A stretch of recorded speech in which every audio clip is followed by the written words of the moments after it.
വിവിധ ജില്ലകളിൽ നിന്നും ആദിവാസി വിഭാഗത്തിൽ നിന്നുള്ള സംരംഭകരടക്കം 20ഓളം സംരംഭകർ മേളയിൽ സ്റ്റാളുകൾ ഒരുക്കിയിട്ടുണ്ട്.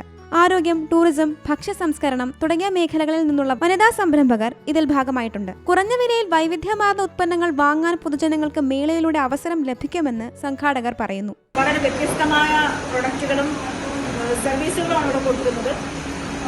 ആര് വന്നാലും അവർക്ക് ഏതെങ്കിലും തരത്തിൽ ഉപകാരപ്പെടുന്ന കാര്യങ്ങളാണുള്ളത്. മറ്റൊരു ഇതെന്ന് വെച്ചാൽ നമ്മൾ ഗോത്രവിഭാഗത്തിൽ നിന്നുള്ള സംരംഭക സൊസൈറ്റി ഇവിടെ വന്നു. പോരാത്തതിന് മറ്റു ജില്ലകളിൽ ആളുകൾ വരുന്നു. രണ്ടാം തവണയും വിമൻ ചേംബർ ഓഫ് കൊമേഴ്സിന് ഞങ്ങളെപ്പോലെ വളരെ ചെറുപ്പമായ ഒരു 2 വയസ്സ് മാത്രമുള്ള സംഘടനയ്ക്ക് രണ്ടാം തവണയും ഇത് വളരെ വിജയകരമായിട്ട് സംഘടിപ്പിക്കാൻ പറ്റി എന്നുള്ളത് തന്നെയാണ് ഞങ്ങളുടെ ഒരു നേട്ടമെന്ന് ഞങ്ങൾ പറയുന്നത്.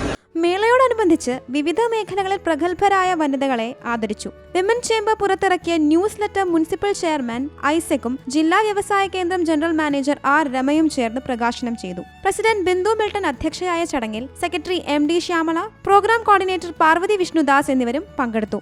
C Malayalam news, Wayanad.